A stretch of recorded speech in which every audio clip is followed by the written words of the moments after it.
Middle lane, spot 1, with no in sight. Base po yan sa rekomendasyon ng U.S. Congressional Appropriations Committee na mas maging magtayo ang U.S. ng isang forward ammunition manufacturing site sa Subic base. Once the jewel of American military power in Asia, Subic Bay is now poised for a dramatic transformation once again. The proposed establishment of a U.S. ammunition and logistics hub in Subic Bay, described by some as the world's largest, represents a pivotal shift in U.S.-Philippine defense relations. The project, located within the Subic Bay Freeport Zone with its deep-water harbor capable of hosting carriers, is framed as the most significant U.S. defense investment in the Philippines since the Cold War.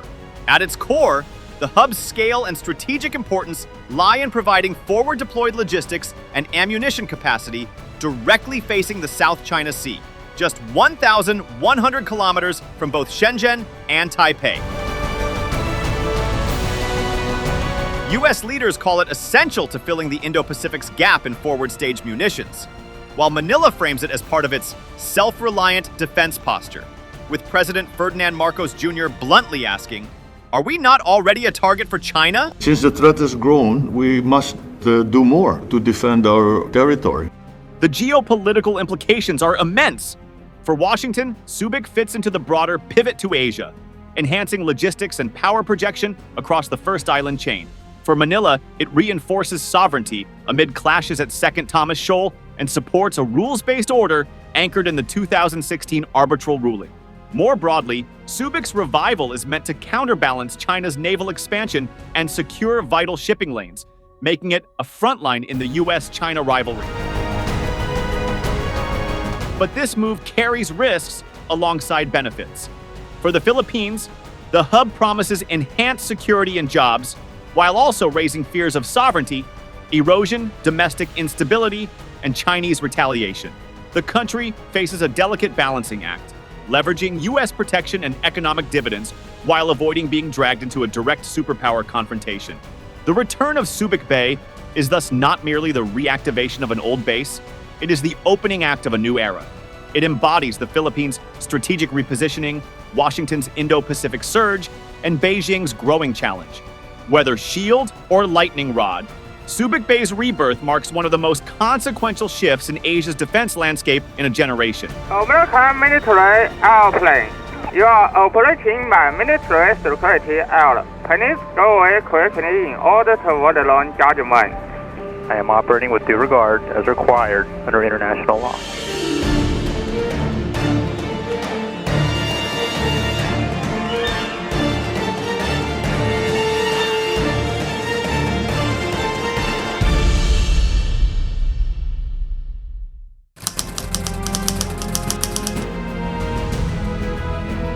The revival of Subic Bay as a U.S. military logistics hub is no ordinary project.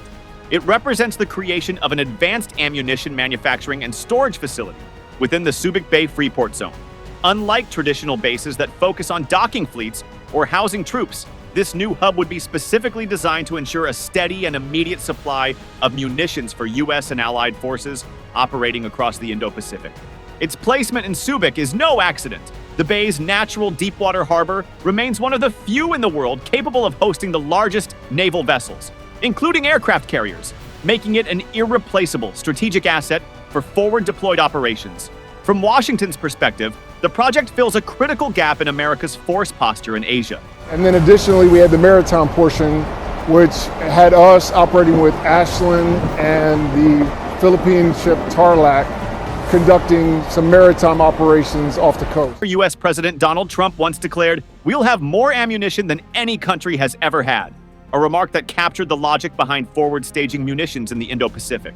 The U.S. House Committee on Appropriations reinforced this rationale when it directed the Department of Defense to conduct a feasibility study, noting the lack of a forward-staged ammunition manufacturing facility in the Indo-Pacific. For U.S. planners, the hub isn't just about Subic. It's about ensuring rapid, uninterrupted resupply in a theater where time and distance can determine the outcome of a conflict. For the Philippines, the return of a U.S. military facility at Subic carries both symbolic and practical significance. President Ferdinand Marcos Jr. has defended the plan under his administration's self-reliant defense posture policy, arguing, "Are we not already a target for China? I think what we have to be thinking about is protecting the Philippines." His remarks frame the issue not as an invitation for foreign entanglement, but as a pragmatic step to reinforce national defense in the face of mounting Chinese aggression in the West Philippine Sea. Defense Secretary Gilbert Teodoro Jr. has added that the project will not simply be a military installation, but will also follow a commercial foreign direct investment model. I believe the original concept, although it is funded by the U.S. Congress, it will be FDI, so it's a foreign direct investment concept. We can envision a private entity going about it on a commercial basis so that they can hire people on a commercial basis. Depending on the scale, initially about 200 to 300 people, highly technical people. But then there are downstream industries. Of course, they will have to build access to port facilities. It will regenerate revenue on a commercial basis for Subic. It will increase our trade flows. By doing so, it promises to create an initial 200 to 300 highly skilled jobs, potentially stimulating local industries tied to logistics, ship repair, and defense technology. The scale of the project highlights its importance. Historically, the former Subic Bay Naval Base sprawled across 262 square miles, serving as a linchpin of U.S. Pacific operations during the Cold War. Today, its location retains unparalleled relevance. It opens directly onto the South China Sea and sits just 100 kilometers from both Shenzhen and Taipei, putting it at the heart of Asia's most contested waters. Recent developments point to a quiet but steady U.S. return. The U.S. Marine Corps has launched a pre-positioning program in Subic, and American entities have leased a 57,000 square foot warehouse to support operations. The U.S. Naval Research Laboratory has gone so far as to describe the project as the most significant U.S. defense investment in the Philippines since the Cold War. Taken together, these details highlight that the Subic Bay Hub is more than a nostalgic revival of a past alliance. It is a forward-looking project designed to anchor U.S. and Philippine security cooperation in the 21st century. Its scale, proximity to flashpoints like Taiwan and the South China Sea, and dual economic military benefits make it one of the most consequential defense initiatives in recent Philippine history.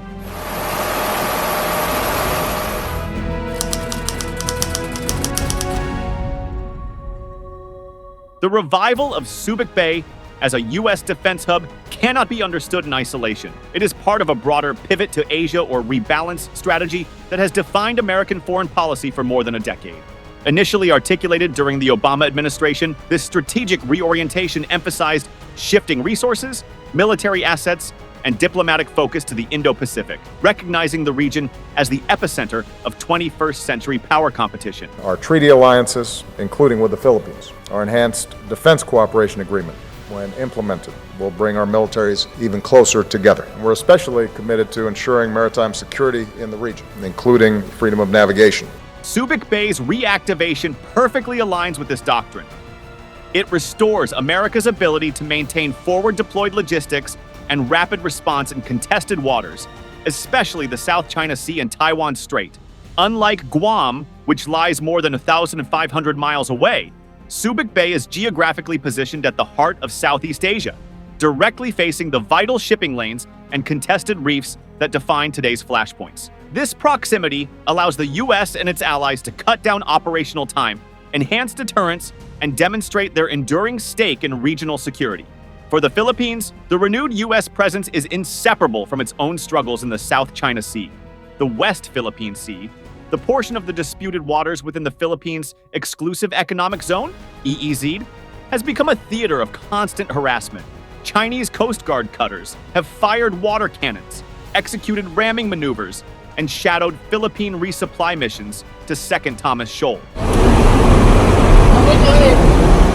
where the grounded BRP Sierra Madre serves as a lonely outpost of sovereignty. These provocations underscore China's intent to enforce its sweeping 9-line claim, which overlaps with nearly 90% of the South China Sea.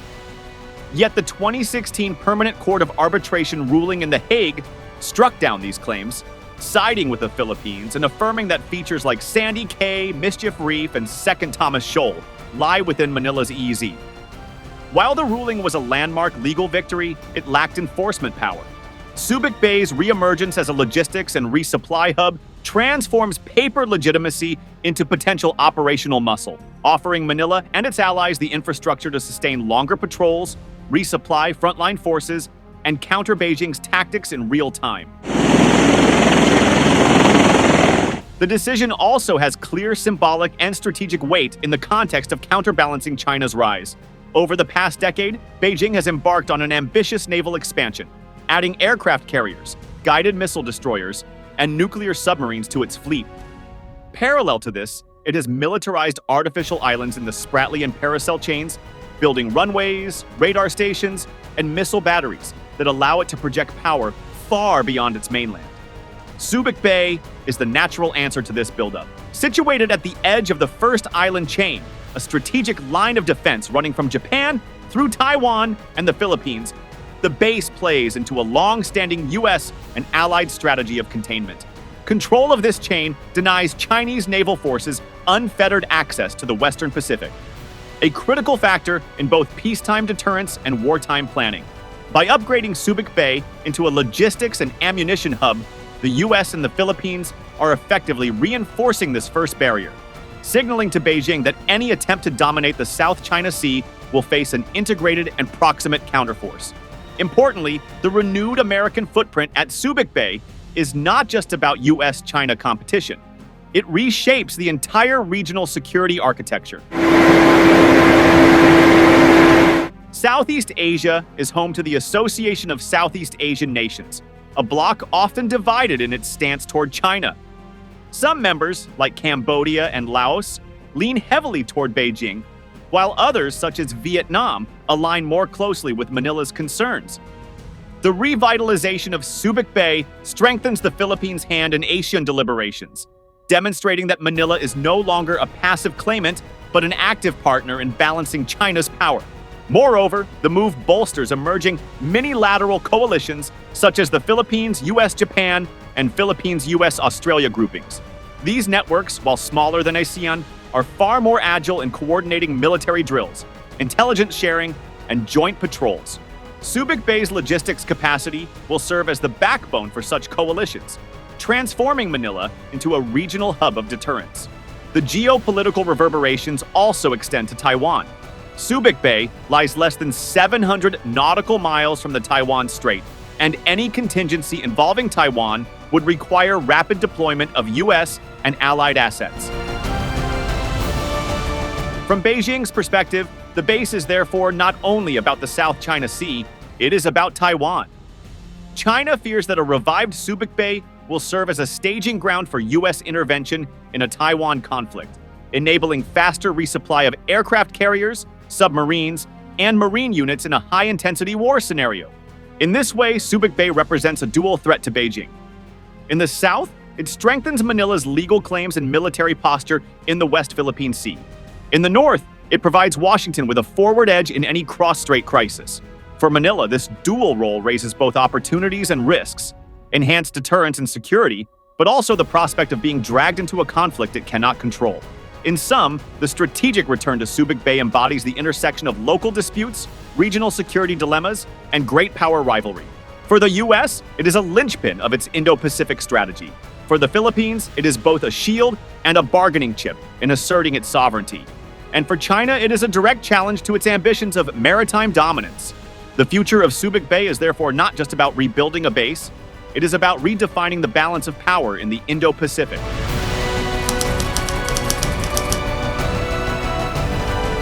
The proposed return of a U.S. military hub at Subic Bay offers clear benefits for Philippine security. Above all, it strengthens the country's deterrent posture at a time when Chinese vessels and aircraft are intensifying their presence in the West Philippine Sea. By hosting a logistics and ammunition manufacturing facility, the Philippines gains not only access to advanced technology and military support, but also a forward-deployed shield against coercion.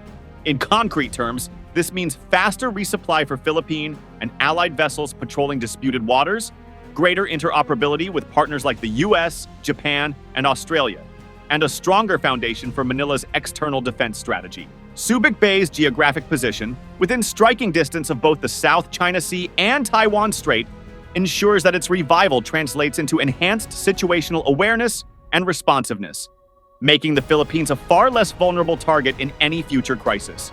The project also carries economic promise, much like the transformation of the Subic Bay Freeport Zone into a thriving commercial hub after the bases closed in 1991. A U.S.-backed logistics center could attract foreign direct investment, generate employment, and foster technology transfer. Defense Secretary Gilbert Teodoro Jr. has emphasized that the initiative will operate under a commercial FDI model, ensuring economic spillovers in the form of 200 to 300 skilled jobs during its initial phase, and potentially more as the hub expands. Beyond direct employment, the presence of advanced manufacturing facilities could stimulate local industries, from steel and logistics to port services and technology.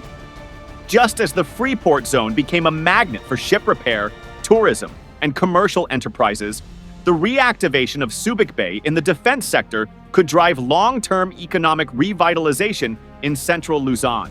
Yet alongside these potential benefits are serious risks. To Beijing, the re-establishment of a major U.S. military presence at Subic is not a neutral development, but a provocation. It directly challenges China's efforts to dominate the South China Sea, where it has invested heavily in artificial island fortresses and naval modernization. As a result, the project could prompt sharper Chinese naval and air maneuvers near Philippine waters, increase use of coercive tactics such as blockades and water cannon attacks, and even economic retaliation targeting Philippine exports or labor migration. Far from easing tensions, Subic's revival could heighten the danger of miscalculation, particularly if Chinese and U.S. forces come into direct proximity during future confrontations. Another key concern is sovereignty. The closure of U.S. bases in 1991, following a Senate vote against a new treaty, was widely celebrated as a victory for Filipino nationalism, a moment when the country finally broke free from what many saw as a colonial-era dependency. The revival of Subic Bay in a military role risks reopening this wound. While the Marcos Jr. administration has defended the hub as consistent with the Philippines' self-reliant defense posture, critics argue that such projects erode sovereignty, making Manila overly reliant on Washington's strategic agenda. Opposition voices warn that the Philippines could become a pawn in U.S.-China rivalry, dragged into conflicts such as a Taiwan contingency that go beyond its immediate national interests. Domestically, the reactivation of Subic also raises fears of instability tied to social and environmental costs. During the Cold War era, U.S. bases were criticized for fostering crime, prostitution, and pollution in surrounding communities. The challenge for Manila will be to prevent a repeat of these issues by enforcing strict oversight, environmental safeguards, and community engagement. Without such measures, resentment could grow, undermining local support for the project and fueling nationalist backlash. Ultimately, the Philippines faces a delicate balancing act. On one hand, the Subic Bay hub strengthens its security, diversifies its economy, and aligns it more closely with allies committed to a rules-based Indo-Pacific. On the other, it risks escalating tensions with China, its largest trading partner, and rekindling domestic debates over sovereignty and foreign dependency. President Marcos Jr.'s assertion that, "Are we not already a target for China?" I think what we have to be thinking about is protecting the Philippines captures the core dilemma. The nation must defend its sovereignty without inviting unnecessary escalation. Walking this tightrope will define Manila's foreign and defense policy in the coming years, shaping not only its bilateral ties with Beijing and Washington, but also its long-term role in the evolving Indo-Pacific order. The proposed revival of Subic Bay as a U.S. military logistics and ammunition hub represents a dramatic return of history with a 21st century twist. Once the largest American naval base in Asia, Subic has transformed into a commercial freeport, only to now be pulled back into the center of geopolitics. The project's details, its location at one of the world's best natural harbors, its capacity to host advanced facilities, and its integration into broader U.S. force posture underscore its strategic value. For the Philippines, the hub promises stronger deterrence in the West Philippine Sea and economic opportunities. But it also brings the inherent risks of Chinese retaliation, domestic backlash, and heightened regional instability. At its core, the Subic Bay project is more than an infrastructure plan. It is a potent symbol of how the Indo-Pacific security environment has shifted, pulling Manila once again into the orbit of great power competition. It reflects both the urgency of deterring China's assertive maritime moves and the Philippines' decision to embrace a more active role in shaping the strategic balance. By hosting this facility, Manila signals that it is no longer a passive bystander, but a key stakeholder willing to bear the burdens of alliance politics. The long-term consequences will be profound. If managed carefully, Subic's reactivation could anchor the U.S.-Philippine alliance, reinforce a rules-based order, and contribute to stability in one of the world's most contested seas. But if mismanaged, it could accelerate an arms race, deepen mistrust, and make the Philippines a frontline target in any future conflict. The return of Subic Bay is thus not simply a revival of an old base, it is the opening chapter of a new era in the Indo-Pacific, one where the Philippines' choices will shape both its own destiny and the future of regional stability. If you liked the video, do not forget to like, share, and subscribe our channel for deep analysis of contemporary issues.